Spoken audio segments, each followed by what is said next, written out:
Welcome, everybody, to another glorious episode of the Trial and Error podcast, but we call it The Tap. I am your host, Aaron. We are here at Preserve with Cole Ogando. Ogando? Yes. Oh, I got it. Very good. Right. Very good. All right. Let's get like a fist away, a little lean into the microphone. Oh, okay.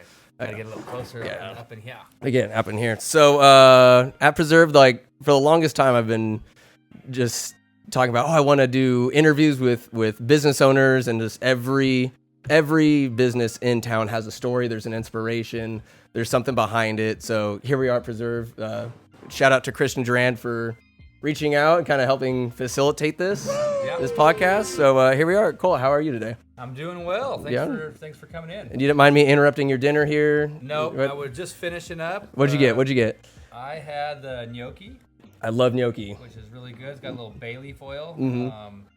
Bay leaves are one of my favorite ingredients because delicious. They're free. Mm-hmm. Am I too close? Oh yeah, I had to go in a little bit, just leaning in. Yeah, it's one of my favorite things. So it looks so official, like a bay leaf there, and it's like. Well, so what we do is we kind of emulsify it with some oil and just add a few drops, so you get that bay leaf flavor. I like that. It's got some wild mushrooms in there, some pickled mushrooms, and some. I used to not be a mushroom guy once upon a time, and then I realized the fault in my ways, and now like I'm going out actively buying them, sautéing them.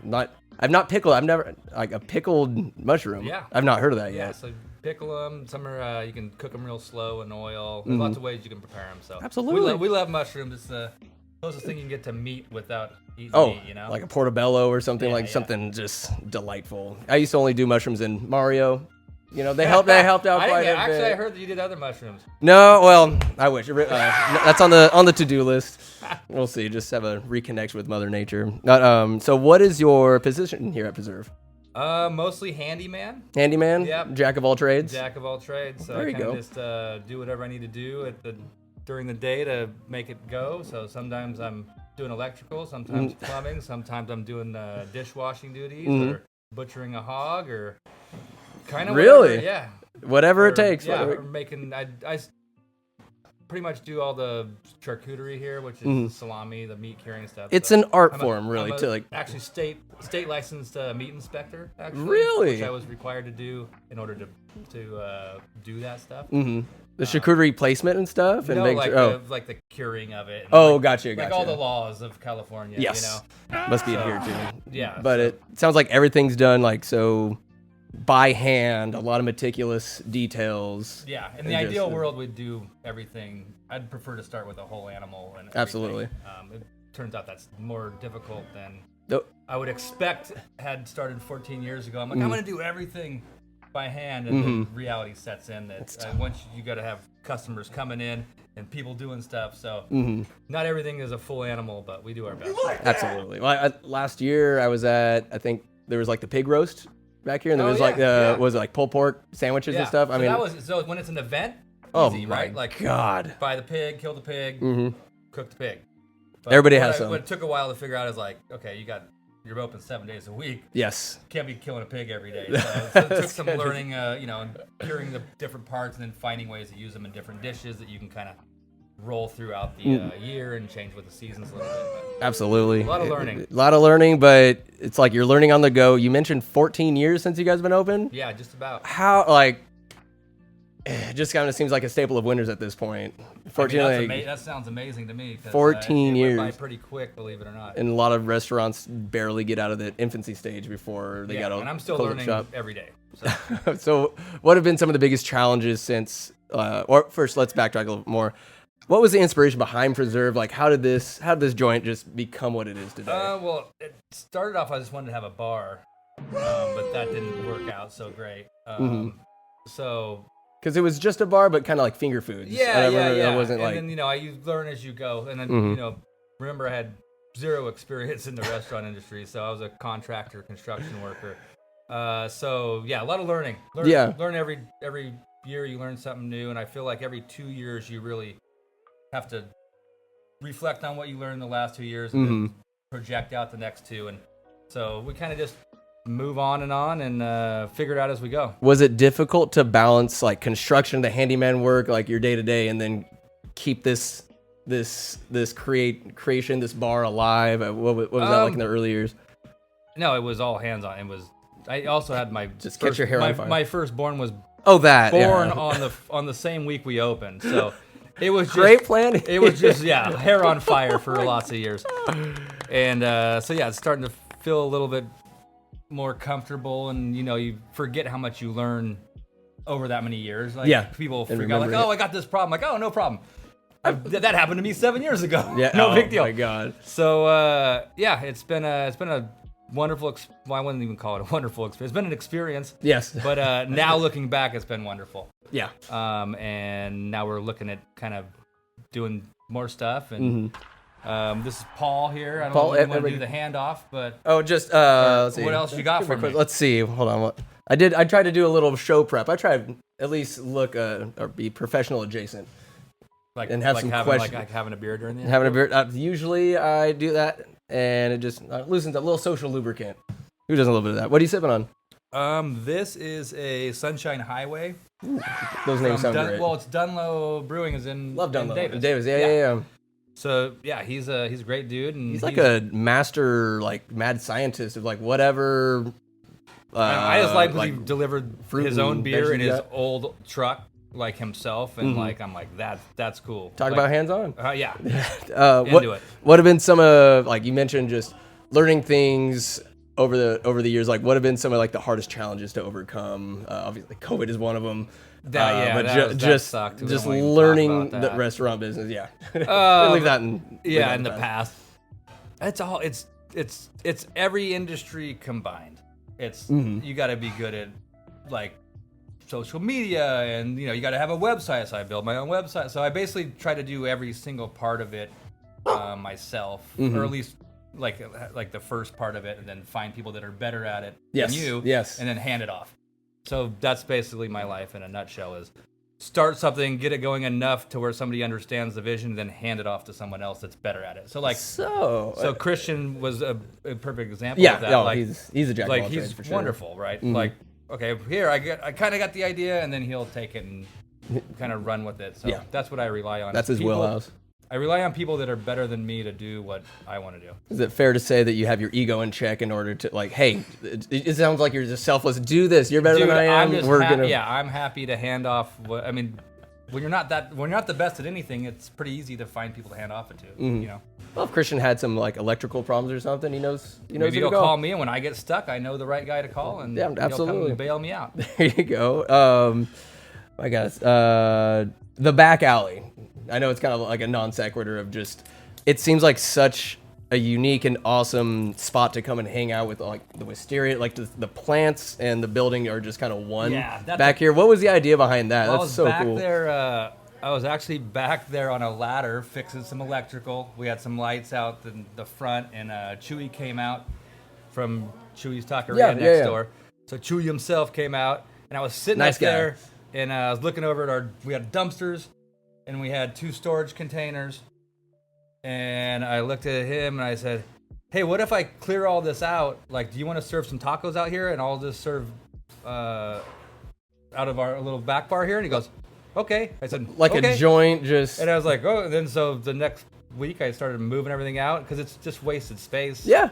So found spots for everything else and kind of made it a pretty spot instead of like an eyesore, like collect all that all the garbage. And like the addition, like up front, like the corners, like this whole corner is just all preserved.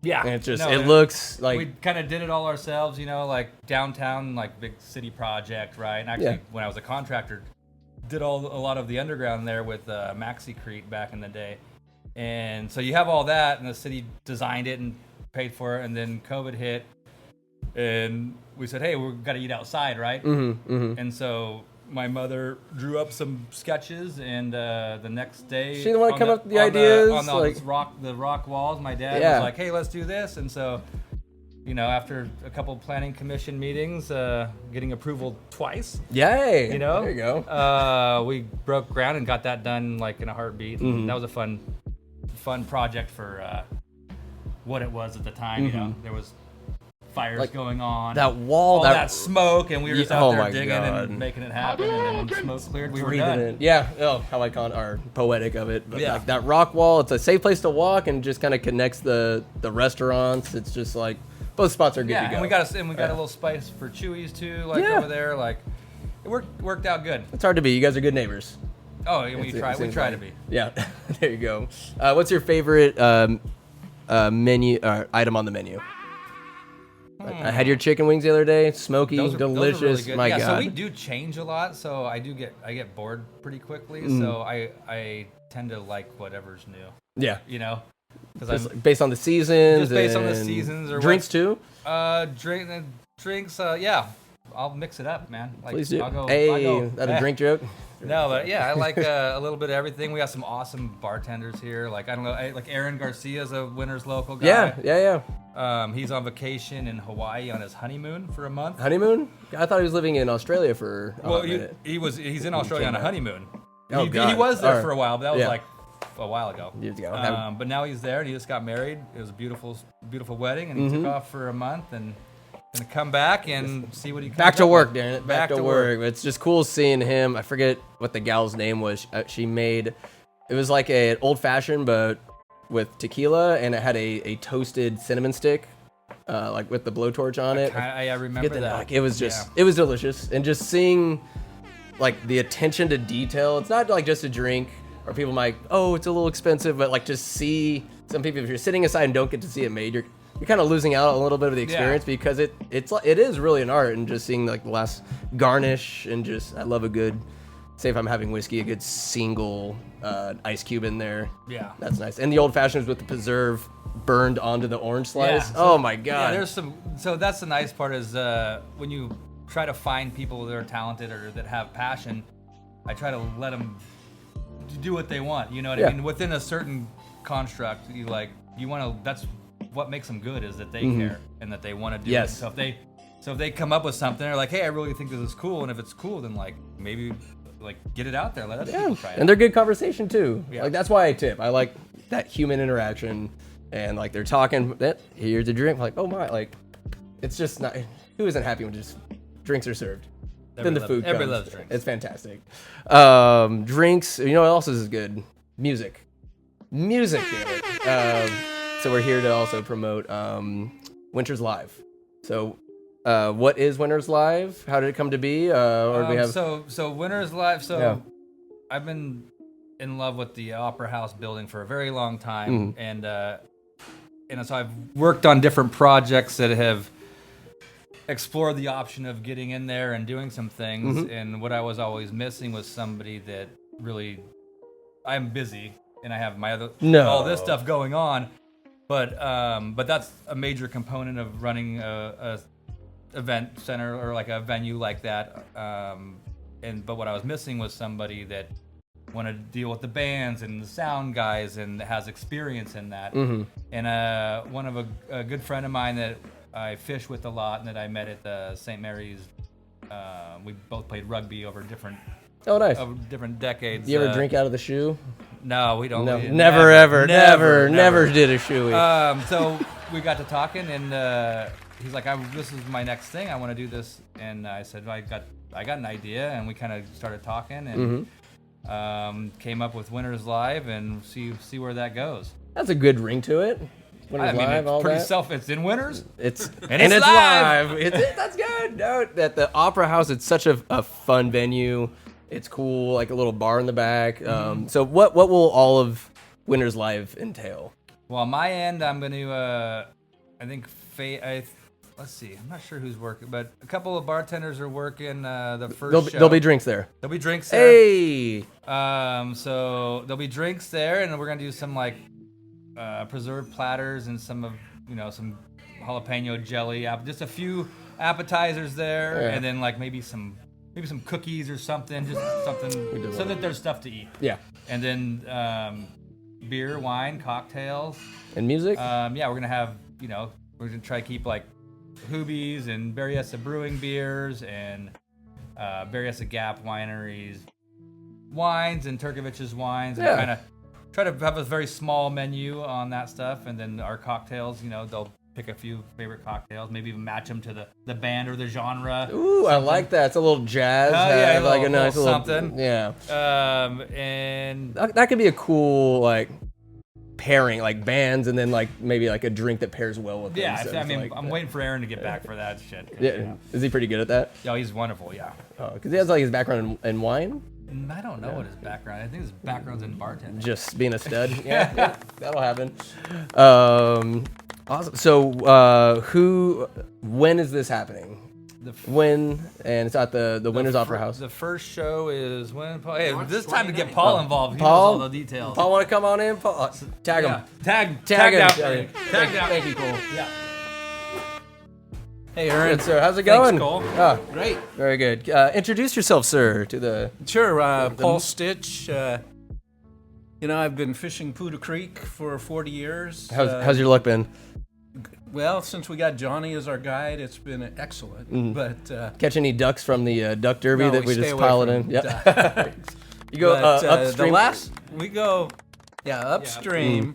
But I shouldn't say this, but we pulled a 28-inch rainbow trout. Really? I mean, we've hooked them a lot, but to land them really takes tough. skill. And Fly fishing? Fly fishing. Yeah, Fly fishing. because I've braved because I live right by the campground, and I'll kayak uphill. It's hard to go against the tide sometimes, but to get up there like to a nice little like open spot, it's just babbling brooks, trickling water. Like it's just amazing fishing. Sometimes we'll take a float tube, walk up towards the dam, and then fish it all the way There you go. down. Just a little which is cold. fun. You ever do like a polar plunge in there? I haven't. No, it's no, yeah. I was gonna say. I'm very good at falling. On my Hopefully own. your waiters don't fill up. Yeah, I've had a few of those. There you go. It's all part of the experience, right? Absolutely. You're learning. So how'd you get involved with this Winters Live? This whole enterprise.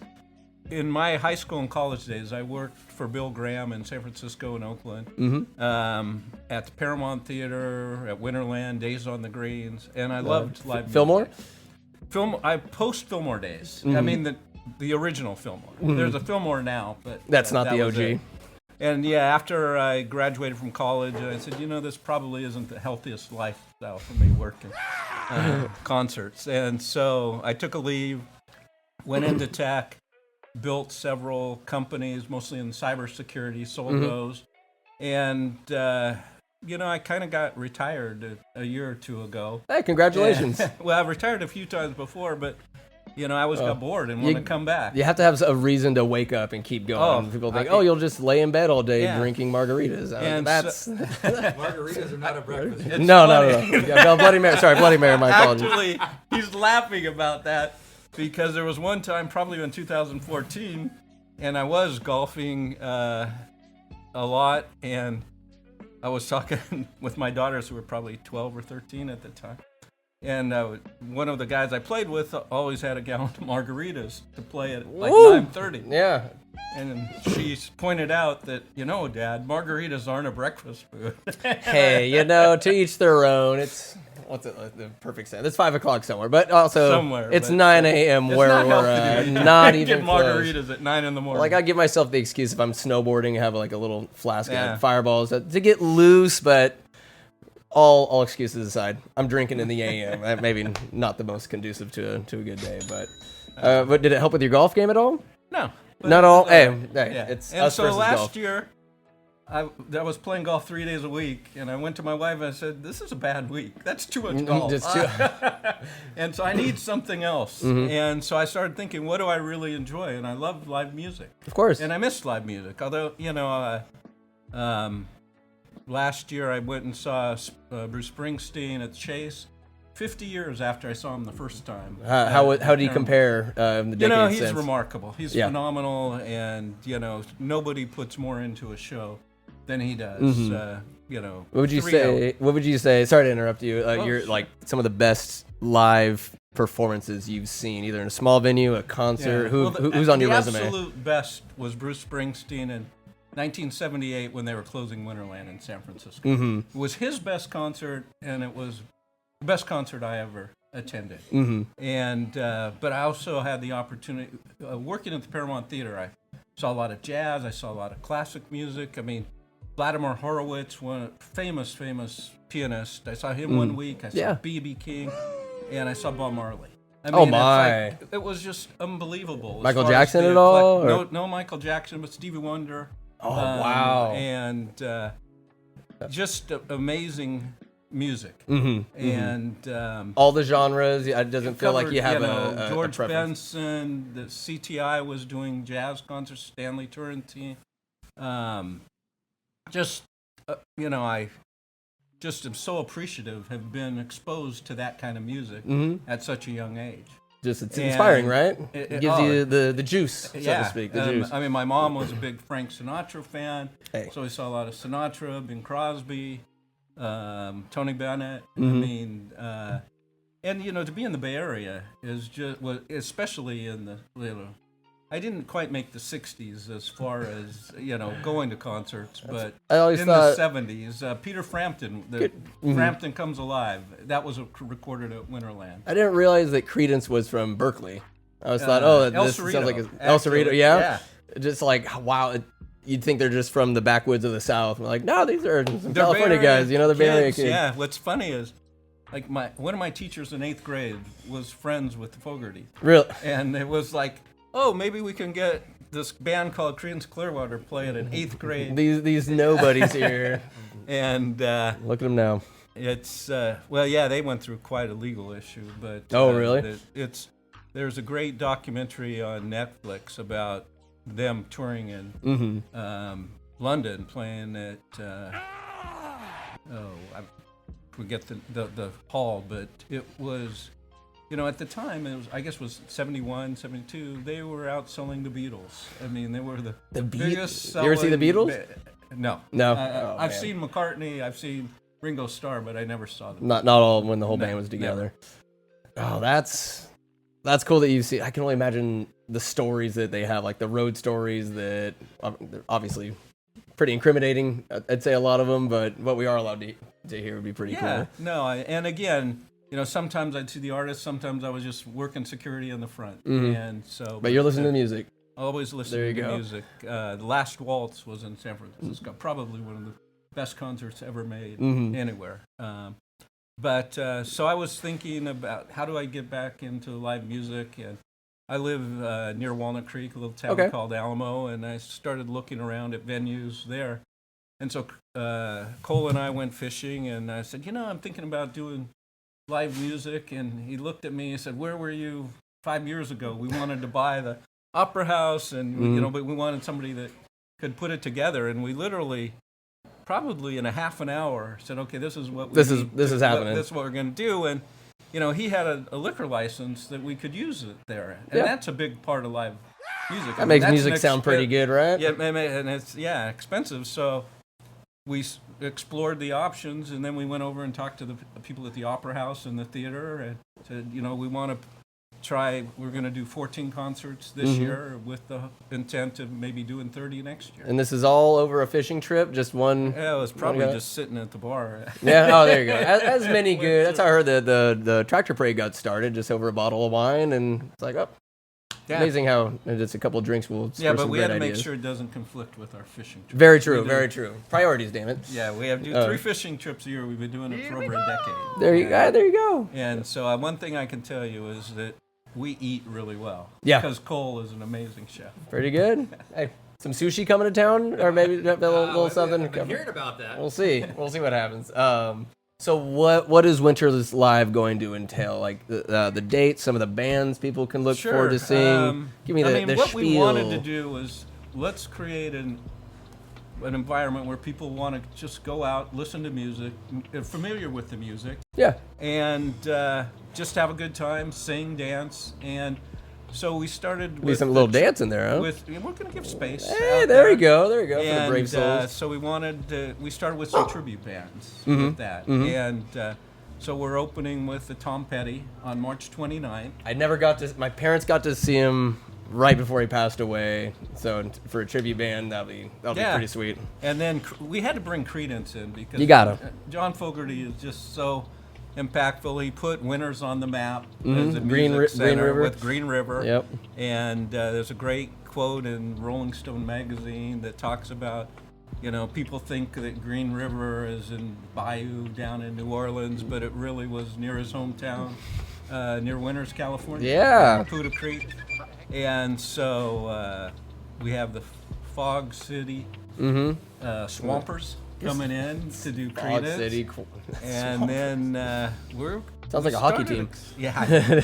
And then the third is we're going to do a little heavy metal with Metallica and You guys any genre, like people are gonna get a show with multiple different genres. yeah. Well, I mean, the shows. It's one show, one act at the time. Oh, gotcha. Yeah. So it's and the goal is to get people come into Winters and enjoy, have a great time, eat at the great restaurants that are here. There are a lot of wineries and breweries, and just kind of make it an evening. And Yeah. there's a brand new hotel here, the There is. Winters Hotel, that so we don't want people to drink and drive. Absolutely not. Stay turn safe. it into a destination. Drink and event. stay, and Drink that's what and you're gonna stay, keep yeah. on drinking. There you go. And so we have Allman Brothers coming in. We have Journey Band, the Beatles. We have a special John Lennon commemorative concert in October. You're checking off all the boxes. So, of just yeah. what we want to listen to. But we're always looking for bands that interest the audience. And, How, if anybody listens to this or wants to get involved and help out or contact you, what's the best way to get involved? I guess send an email. Send an email. It's on our website, customer service, and our email is winnerslive9@gmail.com. Man, who doesn't love the number 9? Yeah, I was a scrum half. Number 9. Oh, okay. But you got the email down. So when is the first show taking place? 2 weeks, March 29th. I think I can get this edited with all the silly sound effects and whatnot. To be able to get it out. I can send you the link and all that. But and then the next one's perfect. April 12th. If you don't make April it by 12th. the 29th, it'll get. I'll do it. April 12th. I'll stay up past my bedtime even. Good. And so yeah, people are just they're food, drinks, good vibes, good music. Yeah. And a nice collaboration between the Winters community. Yeah. The local breweries and wineries and restaurants. It'll be fun. a little town event, and you're Yeah. like facilitating, you're organizing the bands coming in, and tickets. You have to get those beforehand, or can you pay at the door? I mean, we'll have about 100 reserved seats, so that you don't have to worry about getting there. Buy the tickets in advance, and your seat will be saved. Yeah. And then we have another 100 or so general admission, which you'll get a seat, but depending it's first come, first serve absolutely. type of situation. So get on it. There we go. There we go. And then hopefully this thing just kind of spirals out of control like Preserve has 14 years later, and this can be like a new tradition. Yeah, well, Winters Live will be as well known as Days on the Green. Why not? Hey, now we're talking. Now we're talking. Anything else that we've missed that we need to mention when it comes to Winters Live and what's going on? I mean, if you go to the Preserve website, you'll see Winters Live in there. And also the Winters Opera House, we're listed on theirs, and it all directs to the same ticketing system. So hope to see everybody there. Nice build. There's worse ways to spend an evening, I'd say. With some live music, have some food and spirits. Perfect. Well, gentlemen, nice, quick, easy. I appreciate your time. Thanks for coming in. Yeah. Well, I came into your establishment, but anyways. All right, everybody. Thank you for listening. Catch you next time. Bye-bye. You lose! Good day, sir!